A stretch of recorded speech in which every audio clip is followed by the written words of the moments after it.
action. Shalom. Yes, haleluya. Haleluya. Kita bertemu lagi di sharing ya. Sharing. Talk show. Lanjut. Oke. Salah ya. Tadi udah tag 3 kali. Yes. Ini ulang-ulang talk show. Talk show ya. Podcast. Kita talk show. Kita akan sama-sama bahas tentang banyak hal ya. Apa? Tentang banyak hal. Oke. Oh iya. Kita dengan Mas Agni, Mas sahabat yang keren lah. Udah tinggi besar, sanggup mengalahkan Goliat. Gus. Hah? Kamu Oke, next. Pertanyaan pertama. langsung pertanyaan. Langsung. Siap. Saya bacakan ya, Mas. Setujukah tentang diadakannya ibadah online? Jika iya, mengapa? Jika tidak, mengapa? Dari Mas sahabat. Ya. Setuju atau tidak? Pastinya untuk saat ini di situasi pandemi ini, saya setuju. Karena kita juga harus mematuhi pemerintah dengan adanya social distancing, physical distancing. Kita juga harus menjaga jarak. Jadi ibadah itu bisa dimanapun dan kapanpun. Yes. Karena ibadah adalah hubungan pribadi kita. Online pun tidak masalah asal kita benar-benar ibadah. Iya. Kalau Mas Agni, Tapi akan membuat ini sih. Kadang-kala kalau kita mendengarkan khotbah nih, terus pendeta bilang nih, urapan Tuhan sama antara ibadah offline dan ibadah online. Nah, kalau nanti kita udah boleh ibadah offline, offline itu maksudnya face to face. ya, kita ke gereja. Kembali seperti biasa. Nah, itu bukan yang akan jadi masalah juga sebenarnya. Nanti ketika gembala bilang, mari ke gereja, jemaatnya bilang ibadah online urapannya sama. Tapi memang ibadah live streaming ini memang pro kontra. Iya, Ya. pasti. Kalau menurut teman-teman di sini, kalau secara ndak pas waktu ini, teman-teman setuju atau tidak? Maksudnya kalau tidak ada corona, ibadah live streaming setuju atau tidak? Kalau corona enggak sih? Maksudnya? Kalau waktu belum corona enggak setuju. Tidak setuju. Kalau pas waktu corona setuju. Kalau yang Mas Pak? Kalau waktu nggak situasi seperti ini ya pastinya lebih nyaman, lebih enak buat kita datang ke gereja.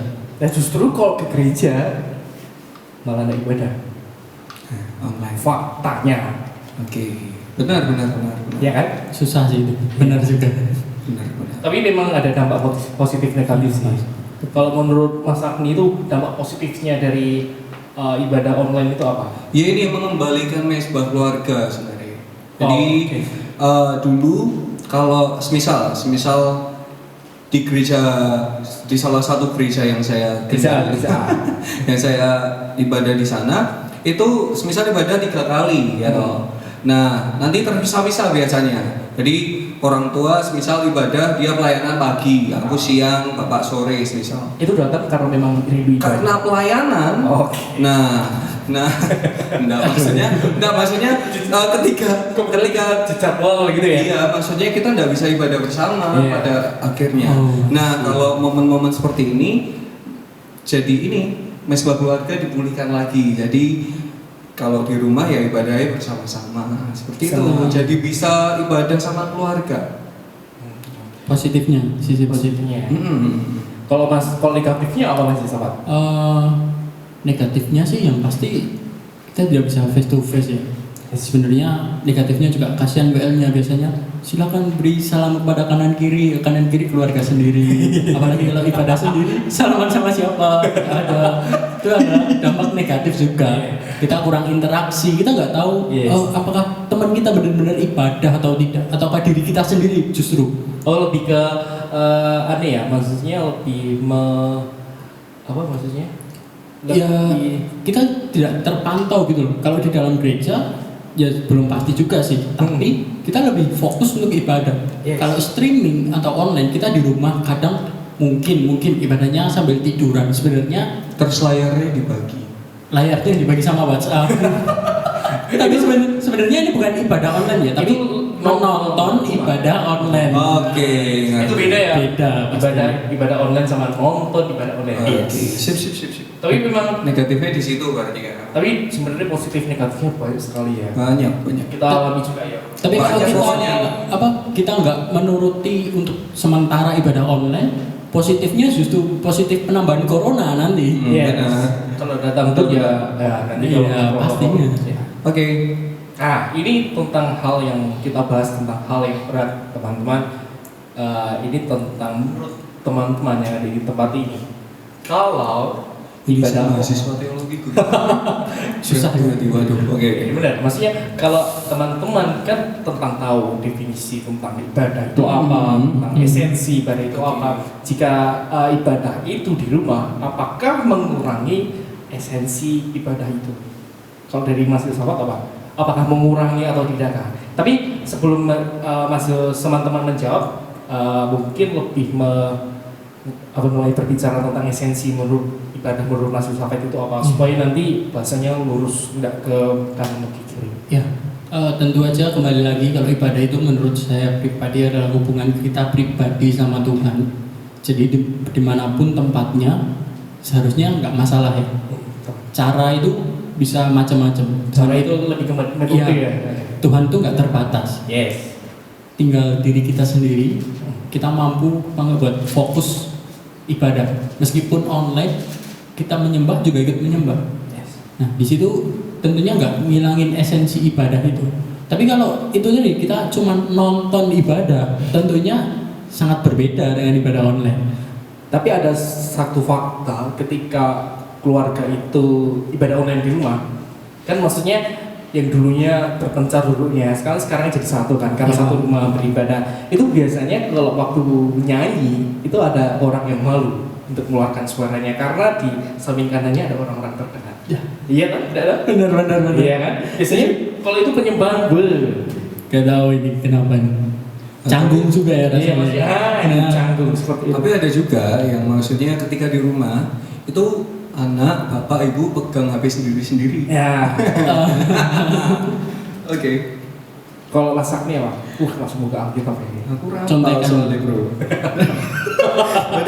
Tadi ada tentang ayatnya di sini sih di Roma 12 ayat 1. Karena itu saudara-saudara, demi kemurahan Allah aku menasihatkan kamu supaya kamu mempersembahkan tubuhmu sebagai persembahan yang hidup, yang kudus dan yang berkenan kepada Allah. Itu adalah ibadahmu yang syati. Jadi sebenarnya kalau kita kembali ke konteks ke Roma, jadi dia mengajarkan ibadah berbicara tentang mempersembahkan seluruh tubuh kita. Jadi sikap hidup yang penting. Jadi bukan karena kita ke gereja terus kita berarti mempersembahkan hidup yang berkenan buat Tuhan. Persembahan yang hidup itu atau kita menyumbangkan tangan, hati kita atau Salah. jual ginjal. maksudnya kan pemikiran tubuh kan beda-beda. Iya. Kalau Oke. sakti sendiri lebih ke Nah, bahasanya lebih ringan kan? Lebih ke kalau aku tetap ke sikap hidup sih. Atau mungkin karakter ya. Ke karakter bisa Bisa jadi karakter. bisa jadi karakter. Serupa dan segembar dengan Kristus. Karena mau nggak mau yang mandang kita bukan cuma orang Kristen. Yes. Ya. Kita belajar ya kita hidup bersama agama lainnya. Betul, itu sih. Berarti mengurangi atau tidak? Oh tidak. Mengurangi atau tidak? Tidak tentunya. Kita tergantung dari kita. Ya, Menyikapi. Yes. Sikap kita. Yang penting karakter kita, hidup kita sesuai dengan karakter Kristus. Betul. Oke. Next. Next. Teman-teman, ini ada suatu peristiwa ya, kita sudah tahu lah bagaimana tanggapan teman-teman jika ada ibadah online kemudian dibubarkan. Wow. Nah, tanggapannya gimana? Wah, Anda berisik. Bubar saja. Dok. Ibadah di gereja. Lebih dari 5 orang. Saya tidak berani bicara kalau segitu. Maksudnya tanggapannya gimana? Ya sebagai seorang Kristen ya harus mengampuni, udah itu aja. Kalau dari Mas Iwan? Sama sih, pastinya sulit. Apalagi niat kita ibadah, udah niatnya mematuhi pemerintah buat protokol kesehatan, malah dibubarkan. Sebenarnya nggak adil juga. Tapi mau gimana lagi? Oke. Harus mengampuni juga. Yes. Emang tidak ada selain kata mengampuni. Kita ada kertas. Ini tentang suatu kasus. Nah, ini isinya tentang pro sama kontra supaya adil, ya. Oke. Memang ini bahasanya memang sering ada orang yang pro, ada orang yang kontra. Oke. Nah, supaya adil kan menurut masing-masing, Nah, kita ambil dulu. Oke, jadi kita ini ya mewakili orang yang pro Yes. dan mewakili orang yang kontra. Jadi bukan berarti kalau saya pilih kontra, saya kontra dengan Bukan hal itu. pilih, Bukan tapi gitu. dapat. Nah, Oke, Iya. baik. Kita silakan. oke. Masuk aja ya. Ci. Oke. Mas. Oke, saya pro. Oke, saya coba lagi. Ale-ale. Saya lebih suka jadi orang yang kontra sebenarnya. Berarti masih sobat Puji Tuhan. kontra. Ini. Oh, pro ya? Pro. Oke. Oh, Nah, sebenarnya boleh gak sih? enggak. Belum. Oh, oke. Seorang jemaat itu membuat story saat ibadah atau live streaming. Biasanya kan kalau ibadah live streaming, terus kemudian pas waktu ibadah apa sih pujian penyembahan video ini. Nah, menurut teman-teman itu boleh atau tidak? Pro dan kontra ya. Oke, Sweet. Saya mewakili kontra berarti. Sweet ya? Nah. Yang menang duluan. Mas ini dulu masak. Itu bahaya tuh. Oke, aku pro. Jadi bukan ini ya, kalau kita share tentang kebaikan, kenapa enggak? Kebaikan. Daripada gini, daripada kita share waktu kita kumpul sama teman kita yang notabene misal gini, kita kumpul, kita nggak ngerokok nih, teman-teman kita ngerokok, terus kita buat story, kemudian kita upload, atau lebih memilih ketika kita di gereja, kemudian kita video, oh ini loh, ini ibadah kita, ini loh aku ya gini sih, orang nih kan pro, terus ada kata-kata kan don't judge a book by its a cover. Tapi mau nggak mau, kalau kita ke toko buku nih, Itu bahasa Inggrisnya kalian pulang dulu kan? nggak dengerin. Bahasa Indonesianya. Indonesia aja. Bahasa Indonesianya apa ya? Jangan menghakimi buku. Enggak, bahasa Indonesianya bukan itu. Untuk apa buku dihakimi? Bukan itu bahasa Indonesianya. Apa ya, peribahasanya lain, bukan itu. Gimana sih? Udah. Nah itu. Nah ini mau nggak mau kalau kita ke salah satu toko buku, kita lihat covernya dong. Dan orang lain pasti melihat kita ya dari apa yang kita lakukan, dari apalagi nih anak-anak digital nih. Betul. Itu kan benar-benar tujuan. Kamu netral. Maksudnya tujuan. Aku hanya menghadirkan fakta supaya menarik ya teman-teman. Tujuan baik faktanya, ya. Ini kan contoh. Aku sering kali lihat orang ketika membuat story saat ibadah, kemudian kan di post, kemudian ada yang komen, kesannya keasikan. No. Hal baiknya apa? Itu dari sudut pandang orang yang negatif thinking, bro. Tapi fakta. Kebanyakan orang seperti itu. Iya emang saya bukan kebanyakan orang, saya orang yang berpikir positif. Anda minoritas. Sudah minoritas. Tambah minoritas lagi. Double minoritas. Gitu, jadi saya pro sih, karena gini bro. Jadi kalau saya pribadi tujuannya kembali ke hatiku sih. Jadi memang itu tujuanku supaya orang melihat bahwa Kristen itu orang-orang yang baik gitu loh. Dan kita justru ketika orang Kristen dipandang baik itu dilihat dari keteladanan hidup masing-masing. Nah, bagaimana story itu bisa menggambarkan kalau Anda, contohnya Mas Agni itu buat story, kalau Anda itu benar-benar orang yang baik. Oke. Misal gini, kita kenal sama satu orang di salah satu acara, salah satu event. Kemudian kita sama-sama save-savean kontak nih, tukar-tukaran kontak. Kenalan. Kenalan. Oke. Terus kita lihat story dia. Iya. Kalau dia story-nya nggak baik, pasti kita mikirnya apa? Nggak baik dong. Iya, benar. Bener kan? Kalau kita lihat dia story-nya baik, Tentang firman Tuhan. Gitu tentang ya. firman Tuhan, Tentang mau nggak saat mau ibadah. kita akan dibentuk untuk berarti orang ini baik.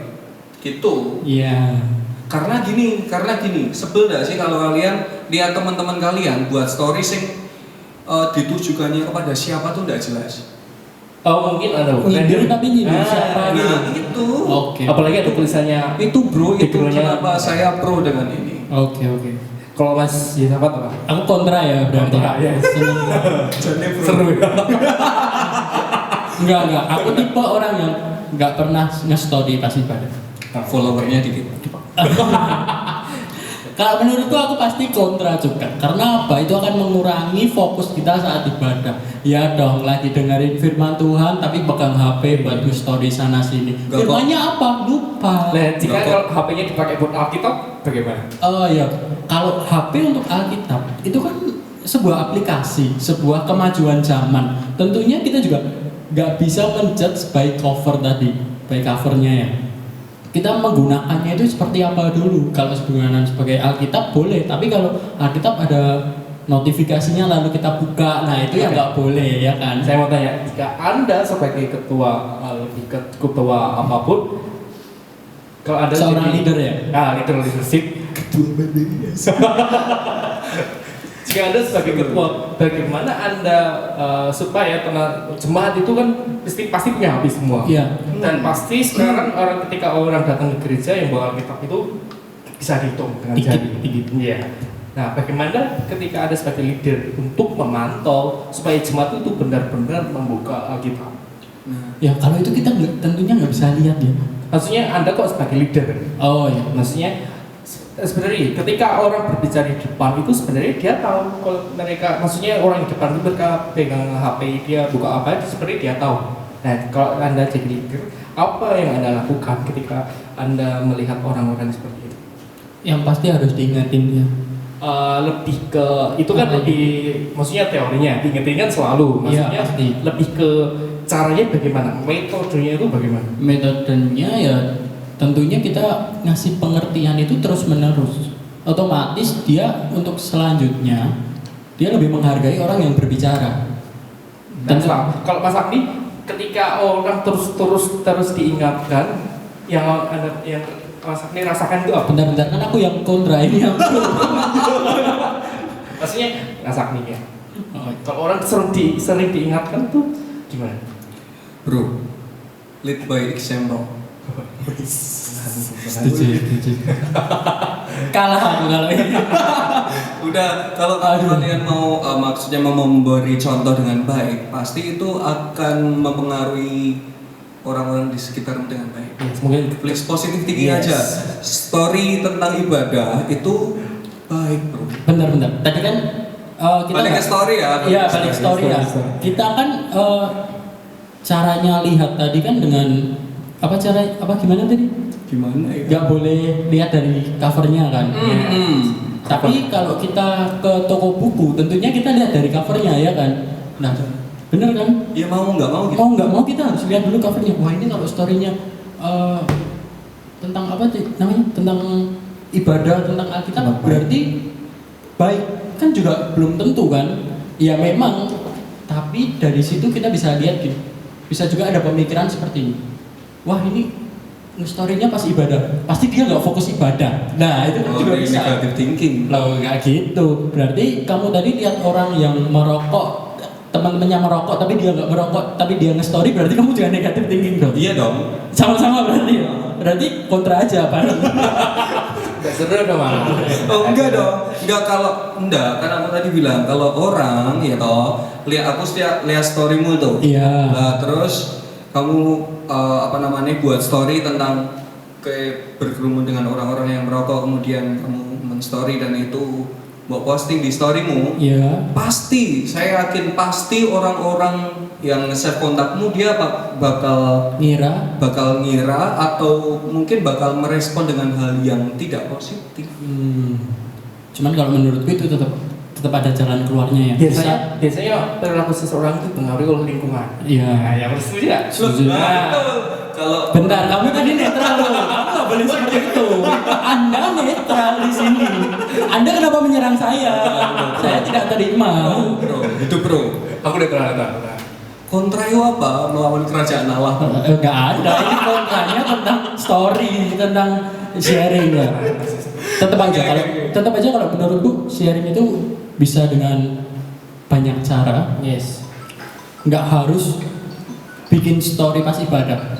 Oke.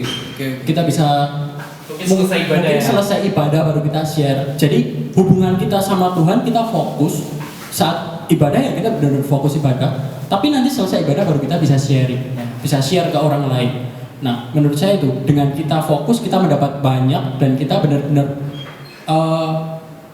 mateng rasanya. Benar-benar aku fokus mendengarkan dari awal dan bahkan fokus pun sebenarnya belum cukup. Di rumah harus masih diulang lagi siang dan malam ya. Nah, kalau nggak diulang pasti lupa, bro. Mau nggak mau, bro. Gimana kalau kita gawin aja? Oke, kita cari jalan tengah. Oke, kita cari jalan tengah ya. Iya. Gimana kalau waktu ibadah kita ambil beberapa foto, beberapa video, tapi kita harus tetap fokus ibadah juga. Oh, buat konsumsi pribadi. Nanti Terus sampai di share-nya waktu habis ibadah. Ya, tentunya kita pelajarin dulu nih. Jadi kita benar-benar tahu apa isinya baru kita boleh sharing. Oke.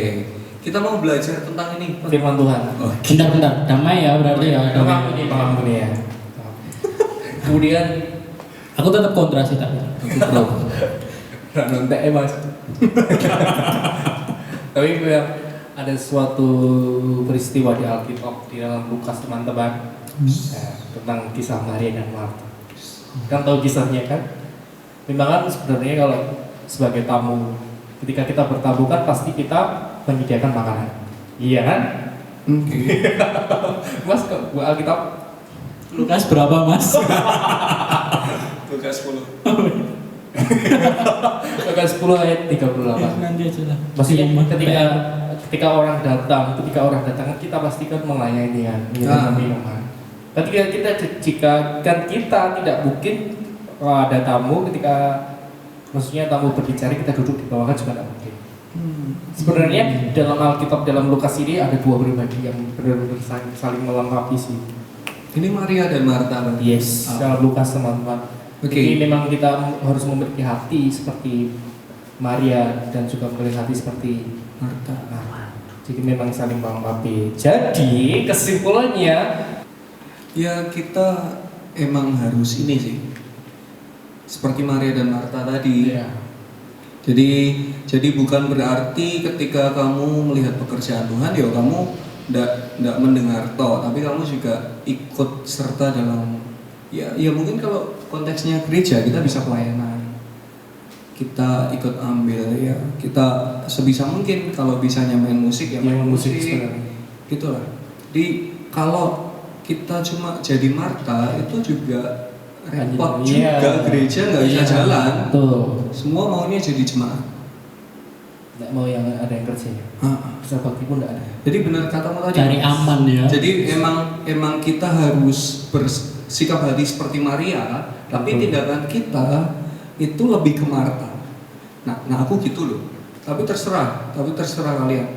Oke, benar. Kalau kalian gimana? Aku pro apa kontra ini? Wes kamel lah. Oh iya. Itu sih pastinya. Kalau istilah aku. Ya semoga obrolan kita memberkati. Iya pastinya ya. Dari saya sendiri, kita juga harus tetap bisa melayani melalui apapun. Sharing itu termasuk melayani orang-orang yang di luar sana yang Mengedarkan kantong persembahan itu melayani ya. sharing kantong persembahan. Tapi jangan sharing persembahannya. Jumlahnya. Mungkin waktu persembahan, aku tidak bawa persembahan, aku ikut, aku pegang tanganmu, aku sudah ikut persembahan. Tidak seperti itu. Itu bukan sharing persembahan. Sekolah minggu. Kalau waktu ibadah umum ya, kita akan memberi persembahan kita sebagai anak sama orang tua. Mak, ya sih kan gitu kan. Ya tapi kan anak belum berpenghasilan juga. Nambah temen nih. Bro, kamu punya 5 ribuan enggak bro? Enggak, bro, dipecah. Ya. Aku titip. Susah mas. Ya gitu. Asik ya ternyata ngobrol kayak Oke. Nah, semoga talk show ya. Iya. Kita juga memberkati semuanya teman-temannya di rumah. Dan dari saya Steven, saya mohon maaf jika ada suatu kata yang menyakiti atau hal yang tidak sengaja, saya minta maaf. Dan semua teman-teman wakili juga minta maaf. Dan tentunya tunggu kita undang teman-teman yang lain talk show bareng. Bisa komen di bawah. Jadi Iya. kalian pengen kita bahas apa? Ya. atau kita Mengundang siapa? Undang siapa gitu. Tentunya yang sesuai dengan kemampuan kita. Kemampuan kita. kalau kita ngundang Budget. orang-orang yang high ya juga kantongnya ya. Kalau contoh nih, mengundang pendeta besar gitu, tolong juga disertakan. Kami nanti kasih nomor rekening, nah ditransfer ke situ untuk mengundangnya itu. Boleh. Tapi minimal 50 lah. Iya. GoPay juga boleh. Oh iya boleh. Oke. Oke. Tuhan Yesus Memberkati. Semangat PSBB. Audio Jungle.